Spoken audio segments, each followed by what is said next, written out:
दोस्तों, जैसा कि आप सब जानते हैं कि आपका जो पेपर होता है उस पेपर में 20 आपके बहुविकल्पी प्रश्न उत्तर यानी एमसीक्यू आता है।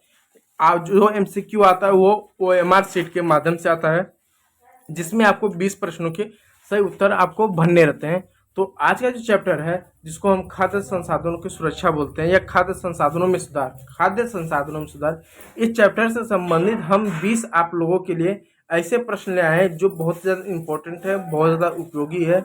इसलिए कहूँगा क्लास को बिल्कुल भी मिस मत कीजिएगा, स्किप मत कीजिएगा, इस वीडियो को देखिएगा।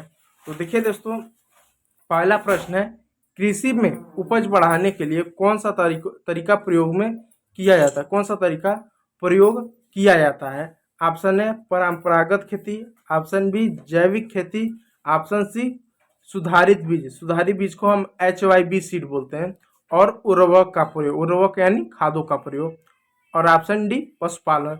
तो सही उत्तर है दोस्तों, यदि आपको खेती में अपने अनाज को वृद्धि करना, अनाज की मात्रा को बढ़ाना है, तो उसके लिए आप हाई क्वालिटी के बीज लें और रासायनिक खादों का, कीटनाशकों का, इन सभी का प्रयोग करें। ठीक है। देखिए दोस्तों, ये हमारा दूसरा चैनल है। आपने पहले चैनल पर आप लोगों ने हजारों की संख्या में सब्सक्राइब किए हुए हैं। ये जो दूसरा चैनल है, जो कि हमारा बहुत छोटा चैनल है, इस पर भी आप हजारों लोग की संख्या में जो लोग हैं हमारे ऑडियंस से सब्सक्राइब करें, ताकि इस पर भी आप लोगों के लिए डेली क्लास आती रहे। ठीक है। हरित क्रांति का मुख्य उद्देश्य क्या था? ऑप्शन ए पेड़ लगाना, ऑप्शन बी खाद्यान्न उत्पादन करना, ऑप्शन सी पशुपालन को बढ़ावा देना, और ऑप्शन डी मछली पालन को। तो हरित क्रांति का उद्देश्य था खाद्यान्न उत्पादन, यानी गेहूं हुआ, चावल हुआ, और जो खाने पीने जो चीजें होती हैं, जो अनाज हुआ, उसके उत्पादन को बढ़ावा देना था। ऑप्शन बी सही उत्तर है। ठीक है। चलिए, और देखिए दोस्तों, जो 20 प्रश्न आपके बोर्ड में आने वाले हैं, जो पेपर में आने वाले हैं, इस चैप्टर से बाहर से नहीं आने वाले हैं, इसी चैप्टर से आने वाले हैं। यानी अगर इस चैप्टर से यदि आपके 3 से 4 या 5 प्रश्न आएंगे, तो आप इस चैप्टर को पढ़ के जाइएगा, इस चैप्टर से वो सारे प्रश्न बन जाएंगे। कोई ऐसा तो है नहीं कि 20 प्रश्न एक ही चैप्टर से आएगा, 4 से 5 प्रश्न इस चैप्टर से आएंगे, तो इस चैप्टर से जो भी प्रश्न आएंगे वो आपके आसानी से बन जाएगा। ठीक है, इस बात को याद रखिएगा। कृषि में सिंचाई के लिए किसका उपयोग किया जाता है? ऑप्शन है पानी की कमी की, ऑप्शन बी नदियां, ट्यूबवेल और तालाब का, ऑप्शन सी खेत में आग का, ऑप्शन डी मिट्टी की कटाई का। तो इसका छोटा दूध पीता हुआ बच्चा भी बता सकता है कि कृषि में सिंचाई के लिए हम नदियां का उपयोग करते हैं, ट्यूबवेल का प्रयोग करते हैं, और तालाबों का भी कुछ लोग प्रयोग करते हैं।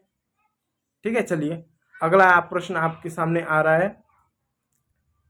और एक बात और दोस्तों, मैं आपको बताऊंगा, आप कॉपी पेन लेकर बैठे हुए होगा और इसे चीज़ों को ना नोट करते हुए चलिएगा। ठीक है।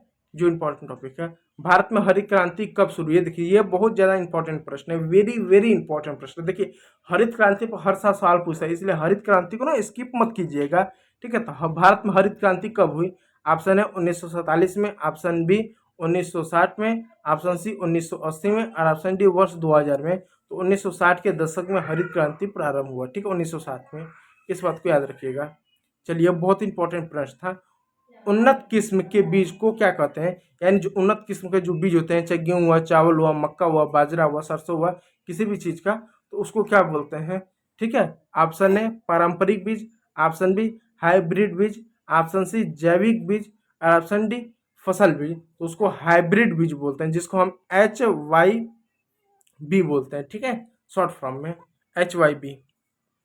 अब देखिए, छठवां प्रश्न, खाद्यान्न उत्पादन को बढ़ाने के लिए कौन सा रासायनिक उपयोग किया जाता है? ऑप्शन ए कीटनाशक और उर्वरक, ऑप्शन बी पानी, ऑप्शन सी हल, और ऑप्शन डी सूर्य। तो खाद्यान्न उत्पादन को बढ़ाने का कौन सा रासायनिक का उपयोग किया जाता है?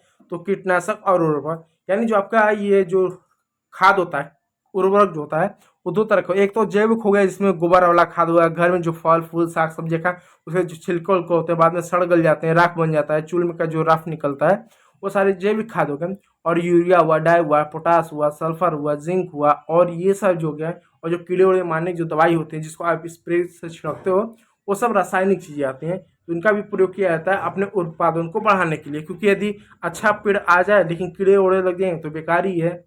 ठीक है। और अच्छा पेड़ हो, मजबूत हो, ग्रोथ हो, उसके लिए क्या चाहिए? उसके लिए अच्छा खाद चाहिए। ठीक। चलिए, सिंचाई का क्या अर्थ है? बीज बोना, खेत की मिट्टी का काटना, खेत में पानी पहुंचाना, और फसल काटना। तो खेत में पानी पहुंचाना, ऑप्शन सी जो है वो सही उत्तर है। ठीक है, इस बात को याद रखिएगा। चलिए, जैविक खेती में क्या प्रयोग नहीं किया जाता, यानी जब जैविक खेती करते हैं, जब पूरी तरह से वो प्रकृति के अनुसार करते हैं, उसमें कोई भी क्या बोला जाता है, केमिकल फर्टिलाइजर का उसका उपयोग नहीं करते हैं, तो उसको वो खेती को में क्या प्रयोग नहीं किया जाता है। ऑप्शन है रासायनिक उर्वरक, ऑप्शन बी खाद अपशिष्ट, ऑप्शन सी हरी खाद और ऑप्शन डी प्राकृतिक कीटनाशक। तो सही उत्तर है रासायनिक, यानी जो यूरिया डाई वही पोटास होता है, इसका उपयोग नहीं करते हैं। इसमें क्या उपयोग करेंगे, तो हम रासायनिक उर्वरकों की जगह जो प्राकृतिक खाद होता है उनका प्रयोग करेंगे, जो प्राकृतिक खाद होगा उनका प्रयोग करेंगे, और जो खाद अवशिष्ट हो गया जैसे नीम का पत्ती सत्ती हो गया, छिलका फुलके, इनका प्रयोग कर लेंगे। प्राकृतिक कीटनाशक का प्रयोग करेंगे। प्राकृतिक कीटनाशक क्या होता है, नीम आ गया, फिर इनका इसका हम गरम वरम एक तरह से करके उस पर छिड़काव करने का काम करते हैं, तो क्या प्राकृतिक कीटनाशक है, इसका भी प्रयोग करते हैं। तो जैविक खेती में, जो कि आजकल जैविक खेती बहुत कम की जाती है, उतना नहीं किया जा रहा है, ठीक है। कौन सी फसल हरित क्रांति के दौरान ज्यादा उगाई गई, यानी ये भी बहुत ज्यादा इंपॉर्टेंट प्रश्न है। कौन सी फसल हरित क्रांति के समय ज्यादा उगाई थी। ऑप्शन है चावल, ऑप्शन बी गेहूं, ऑप्शन सी मक्का, ऑप्शन डी सभी ऊपर दिए गए। तो सभी ऊपर दिए, यानी हरित क्रांति के समय चावल, गेहूं और मक्का, इन तीनों को बड़े पैमाने पर उगाया गया। इनकी आवाज ठीक ठाक बढ़ने लगी, गेहूं की, चावल की और मक्के की। 10वां प्रश्न, मिट्टी की उर्वरता बढ़ाने के लिए क्या प्रयोग करना चाहिए, यानी जो मिट्टी की उर्वरता है उसको बढ़ाने के लिए, ताकि ज़्यादा से ज़्यादा उत्पादन मिले, इसके लिए क्या उपयोग करना चाहिए। रासायनिक उर्वरक, जैविक खाद, ए और बी दोनों, ऑप्शन डी कीटनाशक। तो देखिए दोस्तों, मिट्टी की उर्वरता, यहाँ पर मिट्टी की उर्वरता है, यानी मिट्टी ज़्यादा से ज़्यादा उपजाऊ हो, इसके लिए क्या करें। यहाँ पर यह नहीं है कि फसल कैसे आपका अच्छा हो, यहाँ पे मिट्टी अच्छा कैसा हो, ठीक है। इसके लिए यहाँ पर क्या बताया गया, यहाँ पर रासायनिक उर्वरक और जैविक उर्वरक की बात की है। तो ए और बी दोनों, यानी आप रासायनिक उर्वरक का प्रयोग कर सकते हैं, जैविक उर्वरक का